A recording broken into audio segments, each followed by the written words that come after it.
All right, everybody. In today's video, we're going to do something a little bit different. Instead of rock hounding around, we're just going to talk about rock tumbling. It's all rock tumbling 101. So let's get to it. All right, the first thing, when you're rock tumbling, you're going to want to get a machine. These are machines. These are rock tumbling machines. These are called rotary rock tumbling machines because they rotate. The alternative is a vibratory rock tumbler. We'll talk about the steps in a little bit, but you need a rotary tumbler for step one. Vibratory tumblers do increase the speed of the process for steps 2, 3, and 4. So if you have both kinds, you can really speed things up. I haven't done that yet, but that's what a lot of people do. As far as which machine to get, honestly, if you're beginning and you're watching this video, you're probably a beginner tumbler, I would have to recommend the National Geographic Pro as a good model for efficiency. You get that machine, you keep your box. If anything breaks on it, you let National Geographic know. They'll send you another one. That's a good reason that it's good for beginners, because it's replaceable if anything breaks on it. It's extremely low maintenance. You don't have to put oil on it. I've never had a belt break on this machine. I've been using the drum for well over a year. Haven't gone through the drum or the lid or any part of the machine. So it's a relatively durable, low maintenance, very good for beginner machine. Also, it has good capacity. The Chicago Electric machine that you'll see at Harbor Freight and the Tumbler, that has the least amount of capacity. This has a little bit more, and this has even more. And they're all marked as 3-pound barrels. But how much rock can you actually fit in them? The National Geographic holds the most. The other great thing about the National Geographic is that you can change the speed setting on it right here, which you will only ever want to do on stage 1, because then that will increase the speed at which you grind your rocks down into the correct shape. And you can set a timer. So you can set this timer up to like 8 days or something like that. And I usually like to run mine for 7 per cycle. So that's another really good thing, is it automatically shuts off after 7 days. So if you're not home for a day or two, if you're off somewhere and you don't have time to think about your machine, it'll shut itself off, and then when you come over, it'll be sitting there waiting for you. You want to run it a little bit more to get the gunk kind of loose. Okay, so that's machines. Whoa, try not to fall down. Bigger machine, I use that one for stage 1, and then kind of put things in the smaller machines for polish. The Tumblers is a great machine for keeping the costs low. You can go on eBay and get one of those used for 45, 50 bucks. Used machines might have some issues. You might have to replace some parts, but the parts are readily available for these things, and you can always get them. Same with the Lortone. That's the QT66. It's got the 2 6-pound barrels on it. Good machine, but I haven't been able to get anything to polish in that machine, so I like it for stage 1 because I can put bigger rocks in there. The next thing you're going to need is some rocks.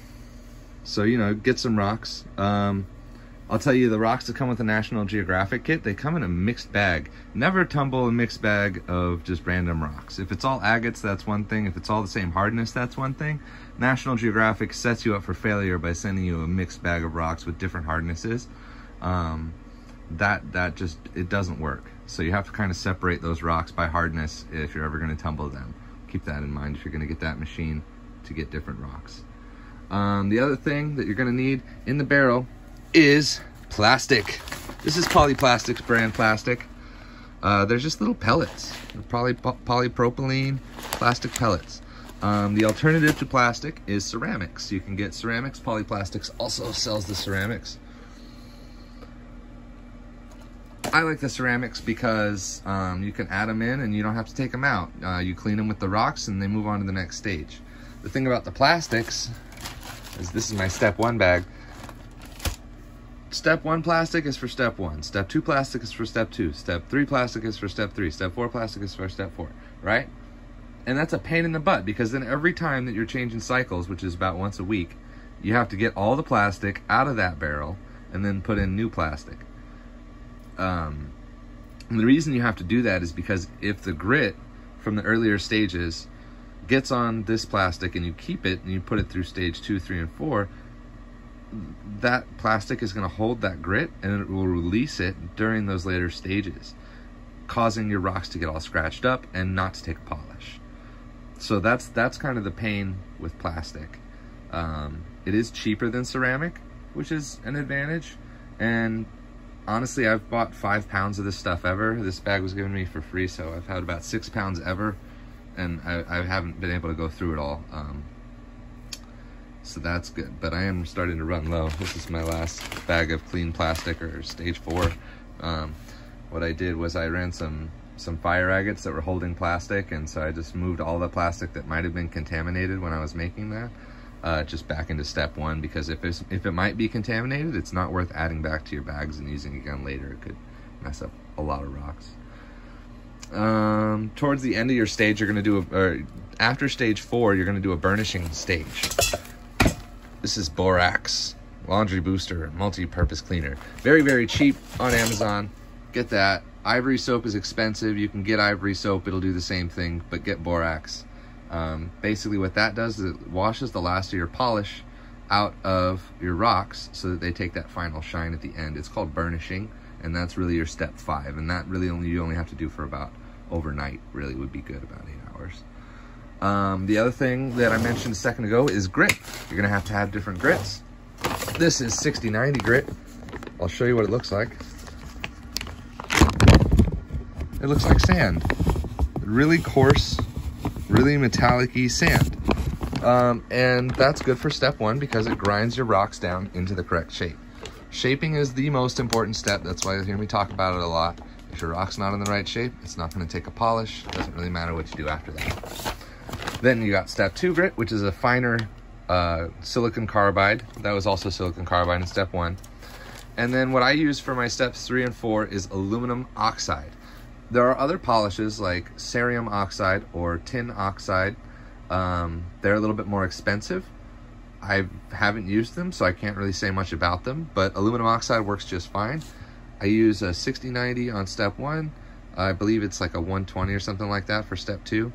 But then when we move up to the aluminum oxide, we're talking about 1200 grit. So that's when we start to polish stuff. And then my step 4 is the aluminum oxide 5000. And that's what really puts a shine on the rocks. So it's important to get all that stuff into the barrel in the right ratio. You want to do about 70 to 80% rocks, and then put in a little bit of filler in between. And then maybe about a teaspoon of, about a tablespoon. You know, make it up. Figure out the recipe. It kind of depends on what rocks you're doing. It's more like cooking than science when you're adding polish. But yeah. And these are some of the rocks that I've been making.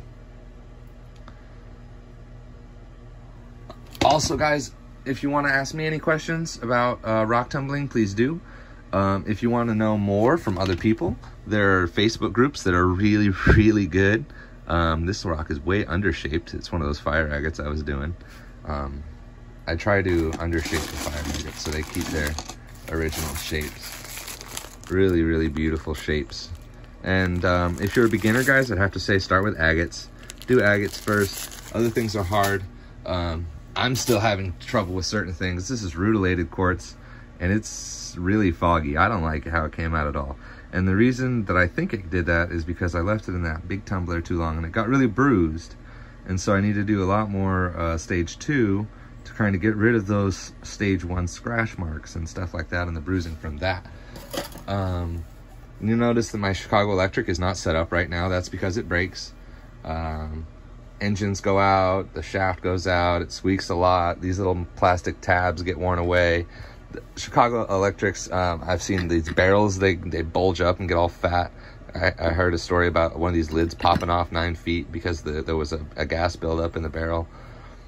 I don't recommend that machine, but it is highly accessible, and you can get one with a protection plan from Harbor Freight Tools pretty much in any town. So that's going to be the most accessible tumbler on the market that you can just get wherever. It says it has a 6 pound capacity.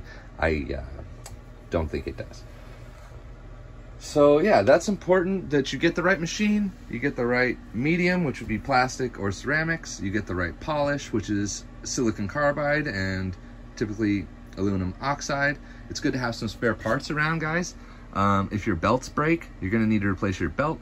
If your lids start to kind of wear through, you're gonna need to replace your lids. the rubber liner around the lid can start to wear out, and you'll have to replace that, and the barrel itself can start to wear out. And so same with these little rollers and things like that.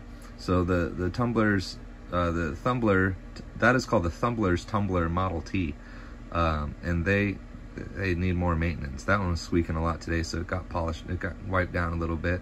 I'm gonna try and make sure it's not squeaking again later. And then, you know, you gotta have your colander. Whenever you're gonna use your colander, make sure it's clean. Again, do not cross-contaminate grits. Do not ever let that silicon carbide stage 4 get into that aluminum oxide, sorry, stage 1, get into that stage 4. Don't ever let that happen. It'll screw up your whole batch of rocks. And keeping your colander clean is a big part of that. Never ever do this in the sink. Do your rocks outside with the hose and just let the grit grow in the grass. It's not going to hurt the grass or anything, but it will hurt your drain in your sink. It will clog your sink. It will cost you a lot of money. Yeah, so that's kind of my overview. Over there is my 3-in-1 oil. You're going to need a tiny bottle of that when you get started, if you get a machine that needs any kind of maintenance. Yeah, so I mean, thanks for watching, and since you're here, check it out, guys. I got some amethyst, amazonite, citrine, rose quartz, rutilated quartz, some nice agates and everything, fire agates. Gosh, I love these things. Rock tumbling can be so much fun, you guys, so make sure you get a good variety of material. And if you have any questions, let me know. And if you don't want to talk to me, well, there's tens of thousands of people on Facebook or other online websites and resources that will help you out. I highly recommend looking up the 10 basic rules of rock tumbling. That's going to be very important for you if you're getting started, because there's some really little things that are going to cause you big problems if you don't know about them ahead of time. So yeah. Lastly, big important thing, rock tumblers are loud. Get them all turned on. We're making a lot of noise now all of a sudden, aren't we? I'm in someone's shed right now. They're really cool with me tumbling back here, so I got lucky on that one. Usually you're gonna want to keep your machine in a garage or something. Well, that's Rock Tumbling 101. If you like the video, please make sure to subscribe. If you want to see some more content related to rock hounding, stay tuned, because here in September I'm going to be going through Montana, Wyoming, Colorado, Arkansas, and the Carolinas to go and get some more gems. So stay tuned for that. We're going to be releasing a lot more rock hounding adventures on the channel here. Thanks everybody for subscribing. I've got 100 new subscribers this month. I just want to say thank you all for subscribing. And if you're watching this video, thank you so much. Leave a like, subscribe, comment. I want to talk to you guys in the comments. If you have any questions about rock tumbling, I'm your guy. I've made plenty of mistakes, so I can kind of tell you what to do, what not to do in some ways. And if I can't tell you, I can definitely direct you in the right direction. So again, thanks for watching, you guys. Check out the Facebook channel, check out the Instagram, check out loveandstonecreations.com, and we'll see you guys around. Hopefully out there in the field, we'll do some digging together. See you later.